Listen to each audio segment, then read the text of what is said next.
안녕하세요, 김호준입니다. 어제 오전 포털 네이버에서는 LCT 문재인이 실시간 검색어 1위를 합니다. 비슷한 시간대 다음에서는 LCT 박사모가 검색어 1위를 합니다. 다음에서 LCT 박사모가 등장한 사연인 즉 박근혜 대통령의 팬클럽 박사모에서 LCT 문재인을 대량 검색해 검색어 1위로 만들자고 했다는 정황이 박사모 게시판을 통해 드러나는 겁니다. 그런데 희한한 것은 비슷한 시간대에 네이버에서는 LCT 박사모는 등장하지 않고 이후로도 계속 LCT 문재인만 검색어에 등장했다는 겁니다. 원래 이런 의도적으로 같은 단어를 대량 검색하는 것은 어뷰징이라고 해서 포털이 기술적으로 걸러냅니다. 여론에 지대한 영향을 미치는 포털의 검색어를 누군가 정치적, 상업적 의도를 가지고 장난치지 못하도록 하는 거죠. 문제는 네이버는 왜 어뷰징이 명백한 이 검색어를 걸러내지 않고 그냥 뒀나 하는 겁니다. 김어준의 의문이었습니다. 오늘도 송채경화 기자 첫 순서에 뻘건 눈으로 앉아 계십니다. 안녕하세요. 한겨레 21 송채경화입니다. 네. 그러니까 새벽에 나온다고 해서 하루 일과가 완전히 바뀌어서 8시에 자고 그럴 수 없잖아요. 그럴 수 없죠. 네. 그러다 보니까 눈이 빨갛고. 낮엔 주무십니까? 낮에 못 자죠. 네. 졸죠 대신. 첫 뉴스 전해 주십시오. 네, 여야가 합의한 박근혜 최순실 특검 법안이 어제 국회 본회의에서 통과가 됐는데요. 찬성 196표, 반대 10표, 기권 14표로 통과가 됐습니다. 그렇군요. 이 뉴스는 저희가 법사위 소속의 의원 한 분 연결해서 잠시 후에 자세히 들어보기로 하고 두 번째 뉴스 전해 주십시오. 네, 세월호 참사 당일 국군 수도병원 간호장교가 청와대로 출장 간 기록을 검찰이 확보한 걸로 전해졌는데요. 그 당시 대통령의 7시간 행적을 풀 수 있는 열쇠가 될지 주목되고 있습니다. 아, 이거 굉장히 재밌는 뉴스. 오늘 첫 번째 주시 네. 뉴스. 이게 한자로 주시하다도 되지만 주시. 왜 과일즙이 풍부한 거 주시 있지 않습니까? 네. 저로서는 육즙이 풍부한 걸 받아들이는데 국물이 많은 뉴스죠. 그러니까 네. 나올 국물이. 저는 이 뉴스를 보자마자 이거 주시 뉴스다. 네. 라고 떠올라서 왜 주시 뉴스라고 제가 할까요? 이거 매우 이상한 뉴스예요. 국군 수도병원은 경기도 성남에 있습니다. 네. 검찰이 왜 거길 뜬금없이 압수수색했을까요? 요즘 같은 때는 이게 겉만 봐서는 그 뉴스가 나온 배경을 읽을 수가 없거든요. 기본적으로. 네. 게다가 이 뉴스는 후속 기사가 없어요. 그죠? 후속 기사가 짧게 나온 기사입니다. 네, 짧게 나오고 그리고 검찰이 공개하지 않는 한 그걸 압수수색했다는 것도 알 수가 없죠, 우리가. 네. 그렇죠? 뜬금없으니까. 검찰이 공개한 거예요. 근데 이유도가 없어요. 왜? 설명도 없고 후속 보도도 없고 소스도 없고 희한한 뉴스죠, 이게. 그러니까 왜 이런 뉴스가 하필 이 시점에 뜬금없이 등장해가지고 지면을 장식한 다음에 사라졌는가? 네. 왜라고 보십니까? 저는 이게 이제 대통령 변호인이 네. 유 변호사가 갑자기 여성의 사생활이라는 얘기를 했어요. 네, 그렇죠. 이거하고 연결되는 뉴스로 저는 개인적으로 해석을 했는데 뭐냐면 이게 이제 돌발적으로 한 멘트가 아니에요. 여성의 사생활 존중이. 본인이 사전에 작성한 문구 있는 거거든요. 고민해서 네. 처음으로 등장해서 한 말이 여성의 사생활이라는 키워드예요. 앞으로 생각해 보세요. 7시간은 특검에서도 조사할 거란 말이죠. 그렇죠. 네. 그리고 촉매 관심사 중에 하나고 아직도 전혀 각도 못 잡고 있는 게 도대체 어떻게 됐는지 7시간이지 않습니까? 그러니까 대통령 이게 이제 이런 거하고 연결될 수 있는 거죠.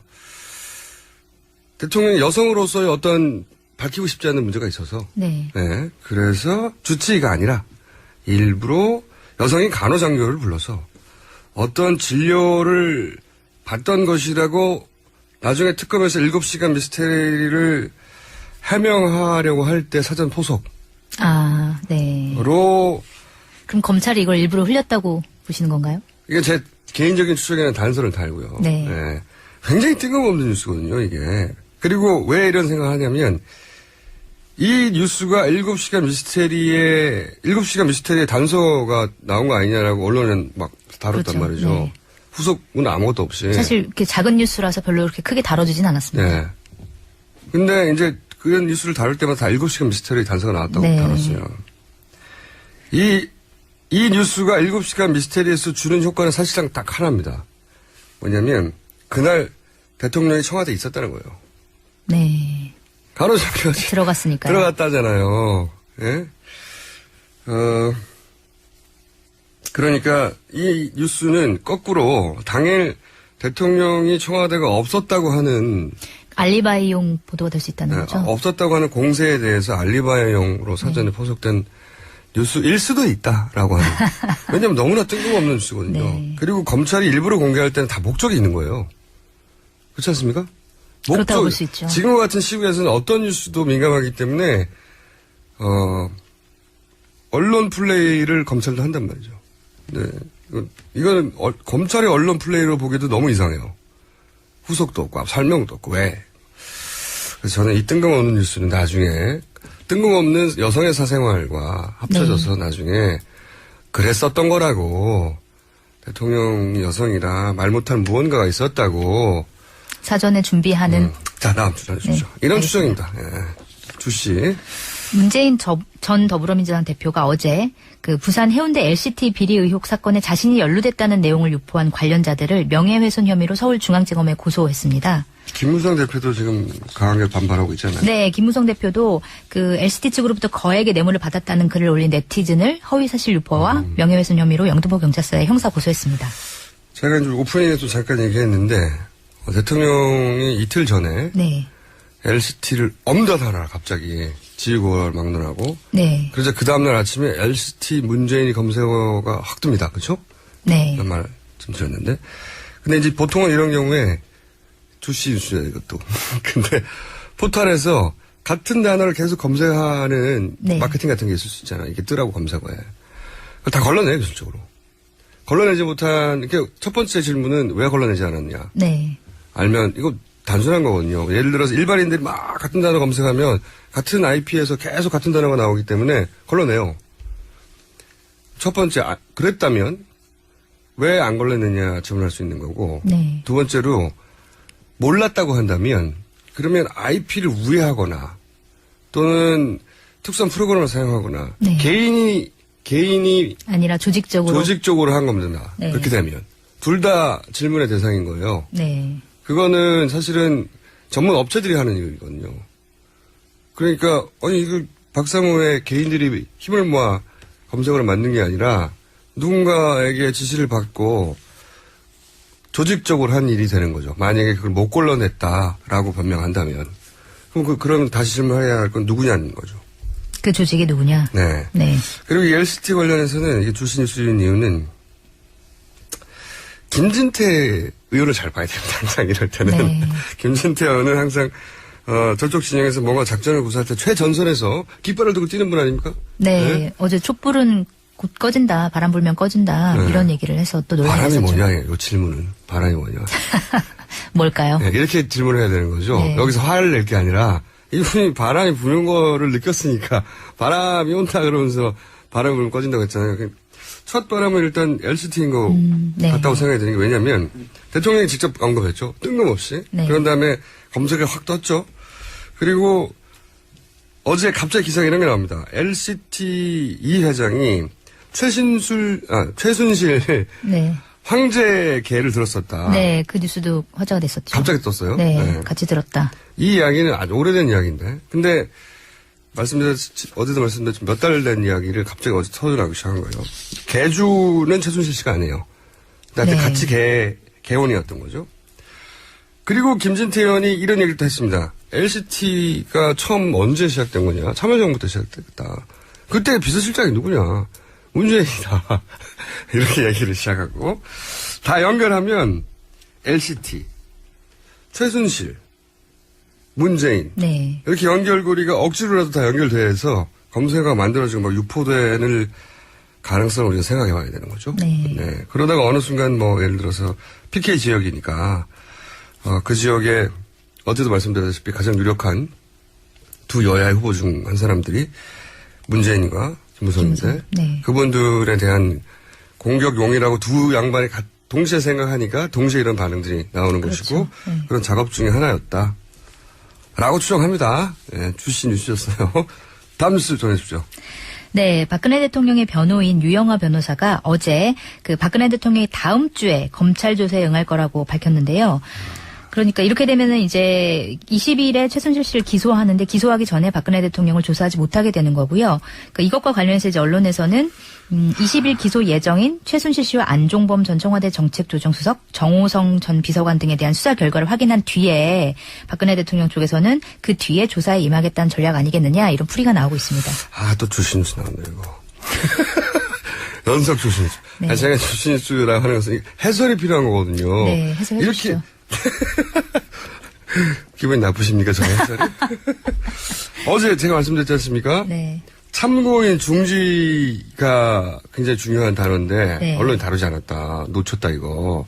참고인 중지라는 건 결국은 대통령의 조사에 응하지 않을 거라는 얘기고 네.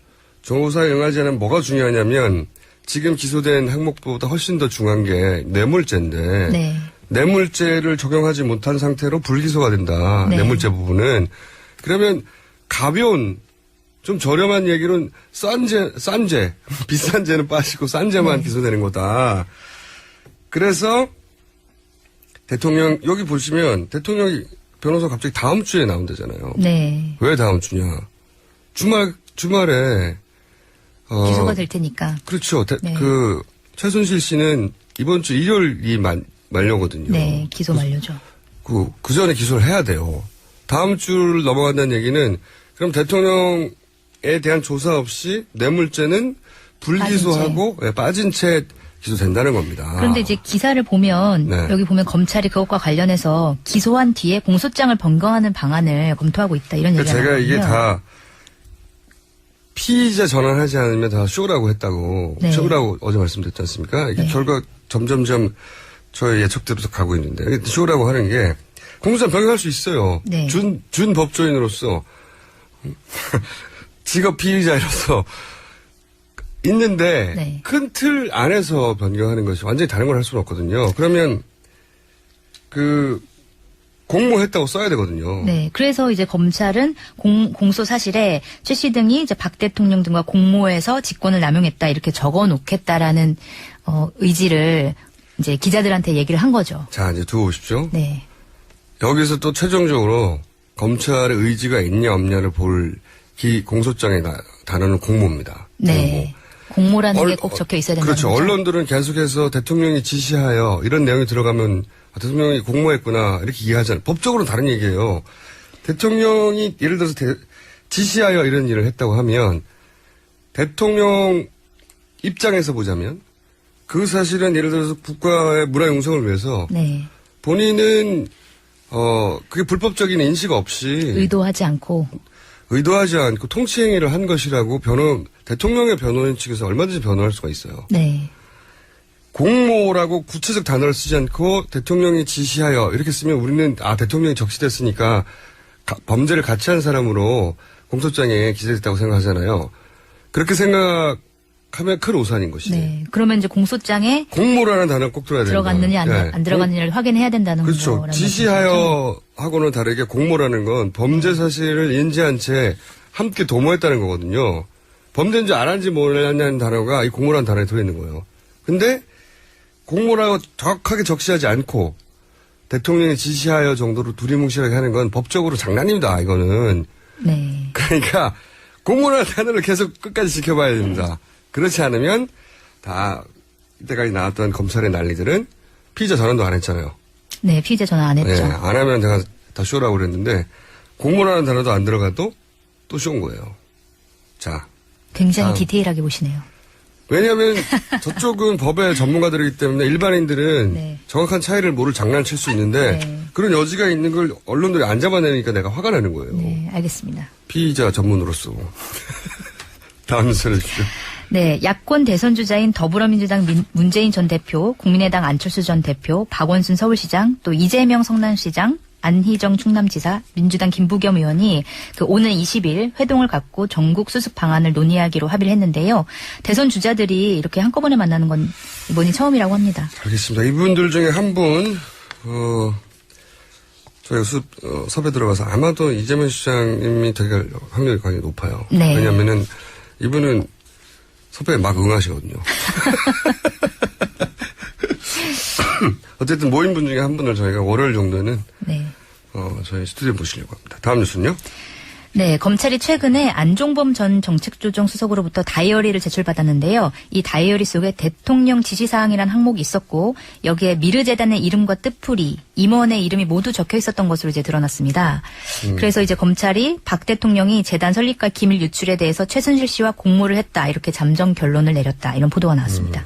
기자들이 구분해 써야 되는 거예요. 물론 검찰도 의도적으로 네. 공모라는 단어를 사용할 수 있는데 공소장에 공모라고 쓰지 않으면 아까 말씀드린 대로 통치행위를 하나로 충분히 변호할 수 있고 네, 꼭 공모라는 단어가 들어가야 되는 꼭 걸로. 우리가 지켜봐야 됩니다. 공소장에 공모라고 써 있는가 어떤 범죄를 특정하고 네. 그 범죄에 대해서 공모해왔다고 대통령이 써 있느냐 안 써 있느냐는 완전히 다른 얘기입니다. 가르쳐서 아니 뭐 지시하여 말하여 다 소용없는 얘기입니다. 네, 알겠습니다. 자 공모를 지켜보도록 하고요. 다음 뉴스는요? 네, 그 박근혜 대통령이 대리 처방 의혹을 받고 있는 차움 의원에서 그 최순실 씨와 함께 김기춘 전 청와대 비서실장이 줄기세포 치료를 받은 걸로 이제 확인이 됐습니다. 이분은 최순실 씨를 들은 적도 만난 적도 없다고 하는 분인데 네, 같은 병원을 다녔네요. 참 우연이 많아요. 우연히 최순실 빌딩에 사무실이 있었고 그 수많은 병원 중에 우연히 최순실 씨 병원에 같이 다니는. 예. 네. 그래서 어쨌든 그 김기춘 실장과 최순실 씨가 줄기세포 치료를 받았는데 네. 이제 문제는 그 줄기세포 치료로 굉장히 유명한 차병원이 정부로부터 이제 특혜성 지원을 받았다 이런 논란이 일었었던 거죠. 이게 연결이 되는 건데 지난 4월에 분당 차병원이 연구중심 병원 수행기관으로 선정이 돼서 8년간 192억 원의 정부 지원금을 받게 됐고요. 또 3개월 뒤인 지난 7월에는 복지부가 차병원의 체세포 복제 배아 연구를 조건부로 승인을 했습니다. 그래서 이게 이제 차병원 그룹이 이렇게 성장할 수 있었던 배경에 최순실 씨가 있었던 거 아니냐 이런 의혹이 지금 커지고 있는 상황입니다. 네, 하여튼 여태 등장했던 것들을 보면 대가 없는 거래는 없는 거거든요. 이쪽에 이런 대가를 받으면 저쪽도 저쪽 챙겼겠죠. 예, 그러니 계속 그런 서비스가 오가지 않았겠어요. 근데 김기춘 전 비서실장이 네. 이 차원병원에 이 서비스를 받으며 결제했나 보십시오. 없을 겁니다. 그럼 결제는 누가 했을까요? 결제는 저걸로 했죠. 정부 지원금으로. 8년간. 만약에 그게 아니라 줄기세포 치료받을 때마다 다 결제했다. 그러면 그건 정상적이고 네. 그런 치료를 받았다고 할 수, 우연히 같은 병원이 아니냐를 따지기 이전에 이분 결제 안 했다고 봅니다. 결제 내역 좀 따져보세요. 결제했을 리가 없죠. 라고 저는 강력히 주장하는 바이고요. 하나 둘 정도 짧게 할 수 있을 것 같습니다. 네. 그 언론 현업인에 이어서 언론 학자들도 박근혜 정부와 공영방송 비판에 이제 가세를 했는데요. 네. 어제 한국언론학회, 한국방송학회, 한국언론정보학회 등 3대 학회 소속 언론방송학자 484명이 그 박근혜 정부 권력을 비판을 외면한 공영방송 등 언론 책임을 비판하는 시국 선언문을 발표를 했습니다.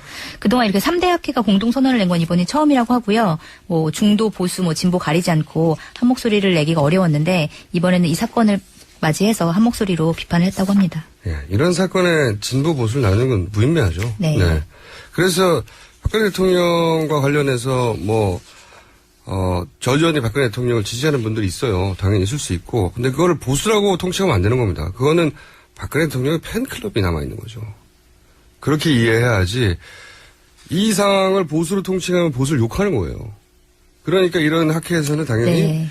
보수 진보할 것 없이 다 나오는 거고요. 정윤혜 씨 인터뷰도 하나 있던데. 네, 짧게. 최순실 씨 전 남편인 정윤혜 씨가 월간 중앙과 인터뷰를 했는데요. 어쨌든 최순실 게이트가 불거진 이후 첫 언론 인터뷰인데 뭐라고 얘기를 했냐면 내가 보좌했을 때는 한 번도 법적인 잡음이라든지 지금처럼 나락으로 떨어진 적이 없으셨다. 이런 얘기를 했고요. 또 지금처럼 잡음이 나오게 된 건 이혼한 뒤에 최순실 씨를 내가 제대로 관리하지 못한 내 불찰이다. 이런 얘기도 했고요. 또 그다음에 박근혜 대통령과 이제 멀어지게 된 이유에 대해서는 내가 박근혜 대통령으로부터 이제 신뢰받는 모습을 보고 뭐 최순실 씨가 좀 질투한 것도 있었다. 이런 얘기도 했습니다. 본인이 불법을 하지 않았다는 말이 아니라 들키지 않았다는 말이네요. 네, 따지고 보면 그런 거죠. 네, 잡음이 한 번도 나오지 않아요. 여기서 본인은 불법을 하지 않았다는 말은 없잖아요. 네. 정윤회 문건 당시 서열 2위였는데 네. 무슨 소리를 하시는지 모르겠네요. 여기서. 네. 알겠습니다. 오늘 여기까지 하겠습니다. 감사합니다. 네, 감사합니다. 송채경화 기자였습니다. 친애하는 국민 여러분 많이 하십니까? MB 만사 올렸습니다. 요즘 저는 걱정이 많습니다. 나라 걱정?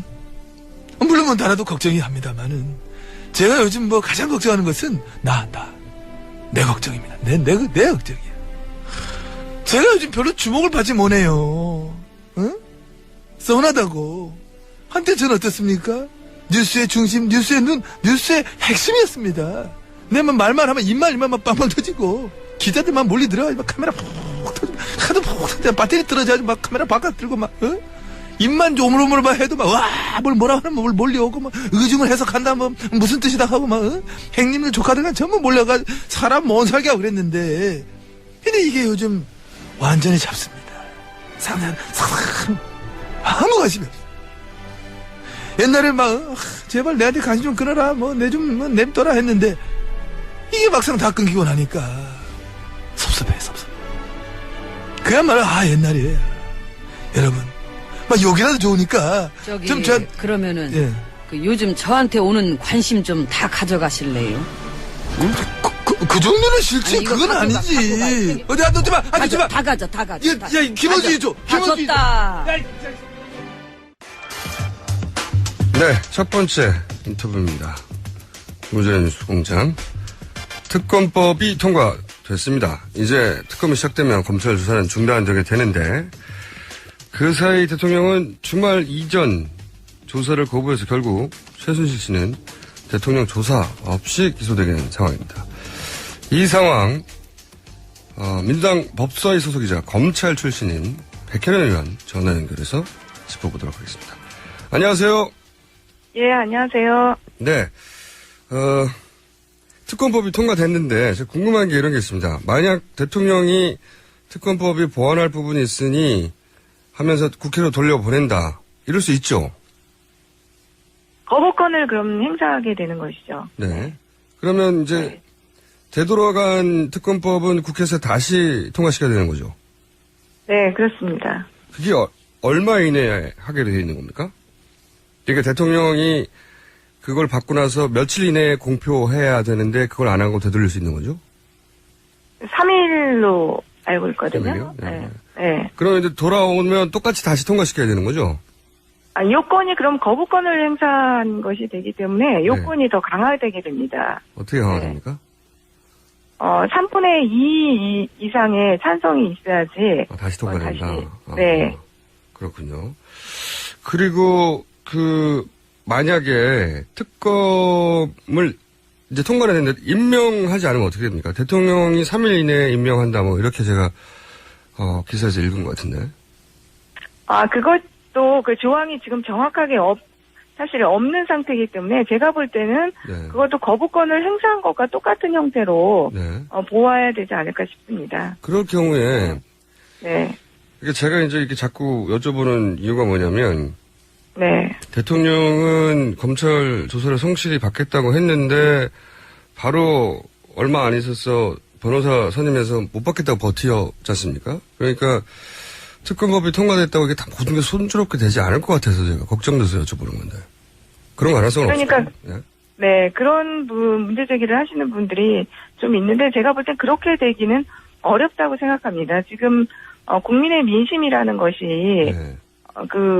정말 그렇게 되면 민심에 불을 지르는 그런 결과를 가져오기 때문에 네. 이제는 더 이상 박근혜 대통령으로서 감당할 수 없는 수준을 뛰어넘는다고 봅니다. 그리고 그 정도의 판단은 저는 청와대와 박근혜 대통령도 할 수 있다고 보기 때문에 네. 그렇게는 하지 않을 것이다. 우리 그러니까 최대한 검찰 수사는 시간을 끌면서 예. 특검에서 자신을 방어할 수 있는 그런 논리들 이런 것들을 개발하고 대응하지 않을까 싶습니다. 아니, 불은 여러 번 지핀 것 같은데, 아직도 그러신 것 같아서, 제가 한번 여쭤봤고요. 네, 아직 상황 판단을 인식이 정말 너무 안이한 것은 국민들의 민심과는 너무 동떨어져 있다는 생각은 네. 저도 동의합니다. 네. 그렇죠. 그렇지만, 특검까지는 그렇게 하겠느냐, 이렇게 생각하시는 네. 거죠? 예. 네, 그렇습니다. 왜냐하면, 특검까지도 그렇게 하면 사실은 더 이상 할 수단도 없지 않습니까?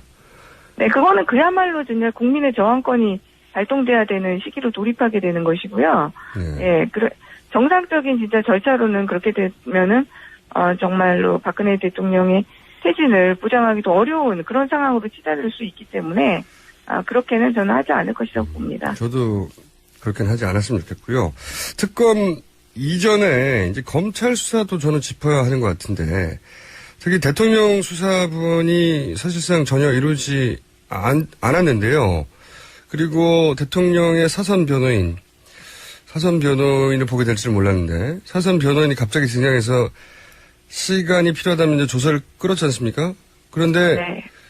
이게 앞뒤가 안 맞는 것이 참고인 신분은 충분히 누리면서 지금 주장은 피의자 권리를 주장하는 거 아닌가 이런 생각이 들었거든요. 아닙니까 이게? 맞습니다. 그러니까 그 참고인이라고 뭐 변호인을 선임할 수 없는 것은 맞습니다. 그런데 없는 것이 아닌 것은 맞는 거죠. 없는 것은 아닌 것은 맞습니다. 그런데 기본적으로 우리 형사소송법의 참고인으로 조사받을 때는 변호인이 동석할 수 없게 돼 있습니다. 그렇죠. 검찰에 어떻게 보면 재량에 맡겨져 있는 것이죠. 그리고 네. 그동안의 갈래를 본다면 검찰에서는 그동안 참고인 조사 시에 변호인 동석을 거의 허용하지 않고 있습니다. 네. 그렇기 때문에 실제로는 변호인의 역할이라는 것이 굉장히 제한이 되어 있고, 네. 그리고 뭐 변론 준비를 한다고 하면서 유영하 변호사 시간을 달라고 했는데, 네. 변론 준비를 사실은 할 것이 없어요, 실제로는. 변호인은 그렇죠. 하더라도 그 옆에 앉아있을 수만 있을 뿐이지, 네, 변론할 게 특별하게 없습니다. 다른 네. 변론할 있는 게 없습니다. 그건 법정에 가서 할 일이지, 참고인의 변호인이 할 일이 아니거든요. 그리고 네네. 기록이 있는 것도 아니고요. 기록 검토도 얘기했던데 네. 기록도 없습니다. 변호인한테. 그렇기 때문에 그렇죠. 실제로는 시간이라는 게 필요하지 않습니다. 그냥 조사받는데 동석할 수 있을지 없을지조차 모르는 이런 상황인데 네. 그러니까 완전히 이건 시간 끌기 전략이고 버티기 전략인 것이죠. 네. 그러니까 말이죠. 이게 뭐 증거가 채택돼서 그걸 뭐 검토해야 된다 이것도 아니고요. 사실은 말씀하셨다시피 변호인 할 일이 아무것도 없는데 이게 말도 안 되는 거라고 저는 생각을 하는데, 그런데 결국은 검찰은 못했어요, 아무것도. 뭐, 여러 가지 하겠다는 말은 무성했는데 아무것도 못했습니다. 그리고 결국은 대통령이 원하는 대로 됐어요. 그런데 실제 검찰 출신이니까 제가 여쭤보고 싶은 게, 피의자로 전환하면 간단한데, 피의자로 그리고 전환할 만큼 충분한 정도의 증거가 나온 거 아니었나요? 그렇죠. 지금 일반적인 사안이라면 네. 피의자를 넘어서 구속까지 사실 가능한 상황입니다. 지금 안종범 전 수석의 수첩에서 깨알같이 박근혜 대통령이 지시를 했던 내용들, 그런 내용들이 나왔다고 보도가 나왔고, 또 정호성 전 비서관의 핸드폰에서도 진짜 뭐 최 선생님께 컨펌 받아라 이런 문자 메시지까지 나왔다는 상황이기 때문에 실제로 직권남용과 공무상 비밀 누설과 관련해서는 이미 아주 충분한 증거 자료가 갖추어진 상태입니다. 그렇기 네. 때문에 그 부분에 있어서는 정말로 이 피의자 되고도 남고 구속이 충분히 되고도 남는 사안인데 지금 검찰에서 그렇게 피의자로 즉각적인 전환 조치를 하지 않은 것은 네. 정말로 좀 미흡한 부분이라고 생각하고요. 저도 그래서 계속적으로 지금 피해자로서 즉각적으로 신분을 주하고 소환 통보를 해라. 네. 그래도 이제 긴급 체포를 할 수 있느냐, 체포를 할 수 있냐, 그 부분에 대해서는 사실 지금의 법 제안에서는 저는 어렵다고는 사실 봅니다. 대통령이기 때문에. 예. 그렇죠. 예. 그렇지만은, 검찰로서는 어쨌든 어떤 수사 의지를 비치는 모습을 더 강력하게 보였어야 했는데, 예. 그런 부분들에 대해서는 미흡했다고 봅니다. 그렇죠. 만약에, 의원님, 제가 만약에 이 정도 사안이 나왔고, 제가 방송 때문에 안 간다고 하면 저는 어떻게 됐을까요? 긴급 체포가 됐을 가능성이 크겠죠. 네. 저도 기사 읽으면서, 이거 나는 긴급 체포자 했겠는데, 이렇게 생각했는데, 확인해 주셔서 감사합니다.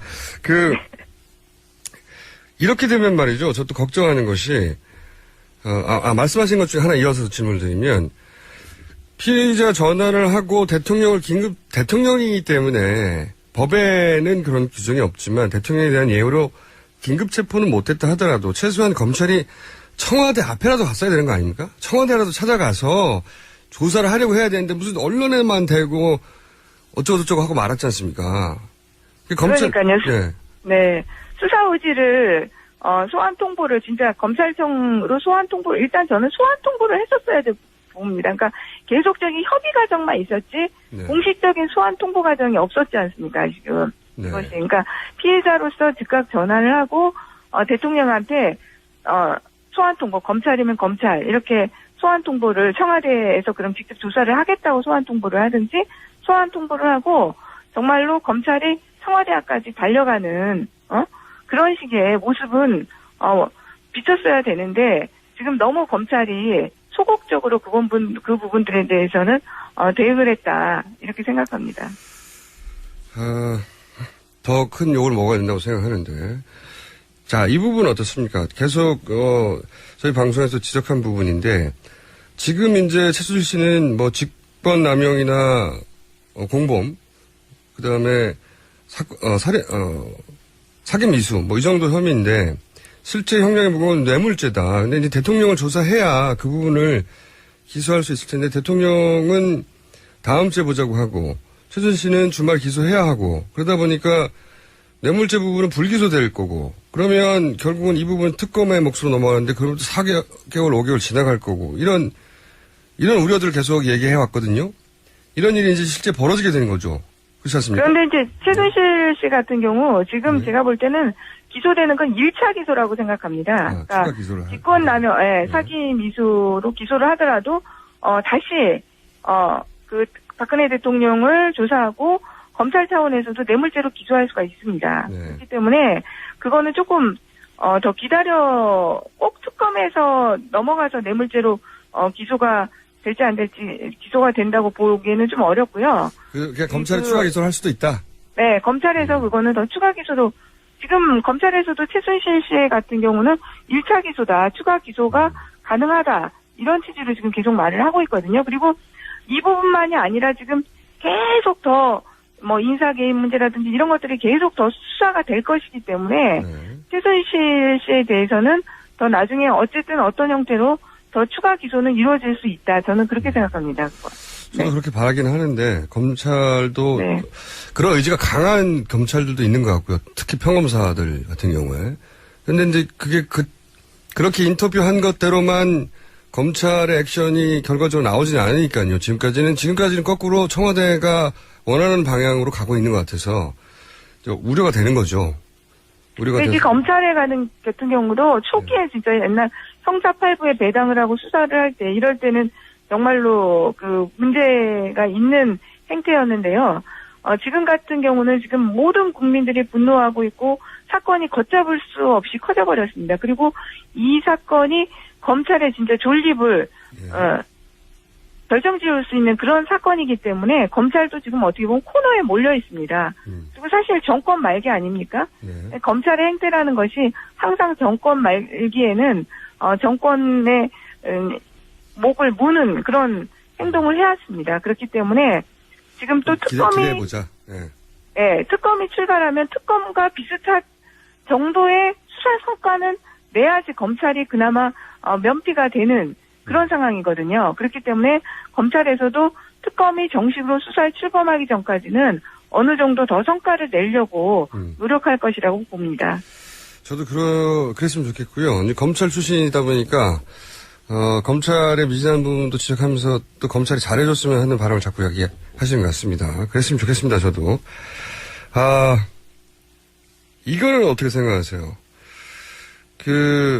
청와대가 보면 대응 시나리오를 뭐 한 달 전에 이미 있었던 대응 시나리오가 언론을 통해 보도되기도 했는데 이제 그 이후에 상황들이 계속 변해갔는데 변한 상황에 대해서는 또 시나리오가 없었겠느냐.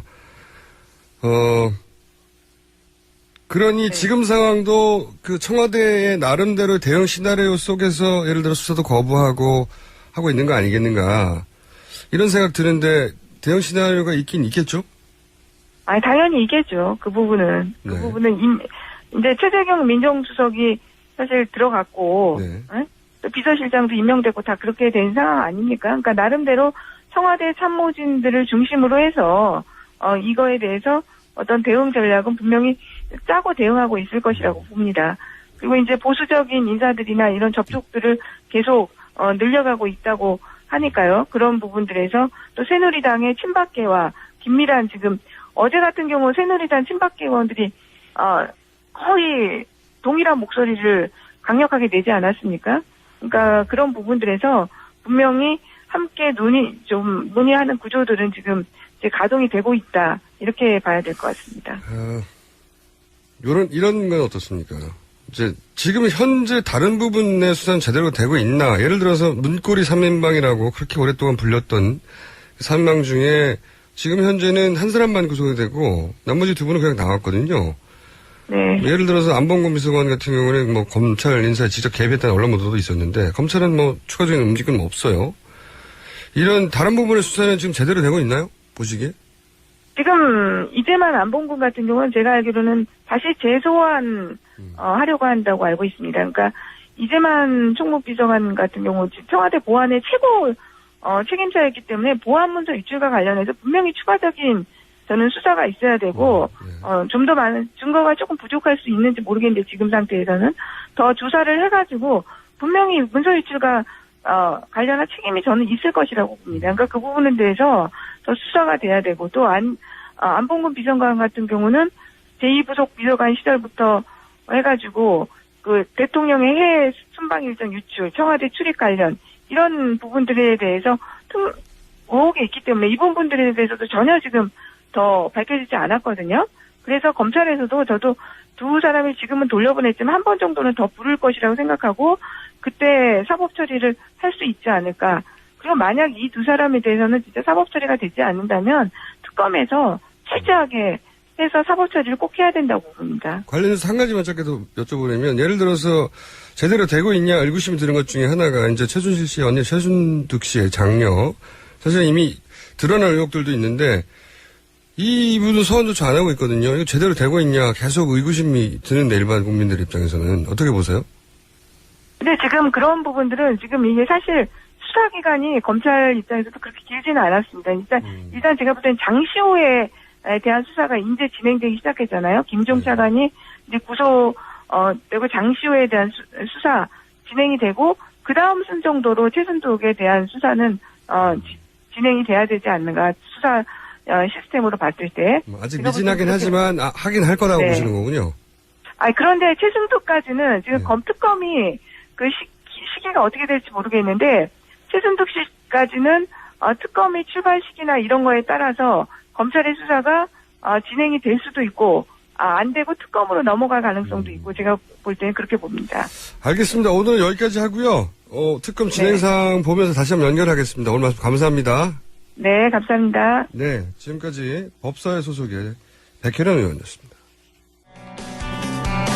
현재 사실상 전국이 멈췄다, 국정운영이 멈췄다 하는 가운데 정부가 위안부 피해자 할머니들께 1억 원 현금 지급을 강행하고 있다는 뉴스가 있었습니다.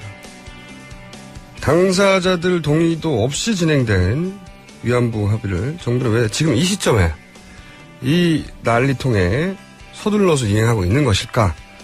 한국 정신대 문제 대책협의회 윤미향 대표 전화 연결해 보겠습니다. 안녕하세요. 네, 안녕하세요. 네, 오랜만입니다, 대표님. 네, 그렇네요. 네, 애초에 이 위로금이 왜 문제인지 짧게 일단 설명해 주십시오. 가장 단적으로는 합의가 피해자들을 위한 것이 아니었고, 한일 외교의 담합으로 이루어졌다라는 것. 네. 또 일본 정부가 10억엔을 네. 배상이 아니라고 하고 있음에도 한국 정부는 그걸 배상금이라고 거짓말을 해왔다라는 것. 배상금이라고 해석하는 한국 정부의 발언에 대해서 일본 정부가 우려를 표명하니까 그 10억엔을 받아서 집행하는 화해와 치유라는 이름, 그걸 달아서 재단을 만든 그 김태현 이사장은 배상금적 치유금이라는 이상한 단어까지 만들어가면서 이 문제를 급속하게 강행하면서 종결지으려고 하는 그런 그 가운데 이 10억엔 이 지급이 있기 때문에 문제인 거죠. 그러니까 사실은 당사자인 위안부에게는 전혀 묻지도 않고 우리 정부가 일사천리로 진행해 버렸는데요. 그죠? 그런 거죠. 예, 기본적으로는, 위안부 할머니 그 돈은 그렇게 해서 받아서는 안 된다고 계속, 반대하는데도 그렇게 진행을 해버렸어요. 그래서 네. 도대체 왜 그랬냐라는 네. 얘기를 할 때 작년에, 이거 우리 정부가 일본과 한일 군사협정하고 다른 문제들 해결하느라고 이거 같이 부속 조건으로 줘버린 거 아니냐, 선물로. 이런 얘기 있었지 않습니까? 뭐, 그렇게 정확하게 볼 수 있는 것 같아요. 지금 진행되고 있는 게. 결과적으로는 그런 것 같죠, 이제는. 그런 거죠. 지금 네. 그 이후에 한일 합의 이후에 사드 배치 결정이라든가 지금 계속 문제되고 있는 한일 군사정보 보호 협정이라든가 네.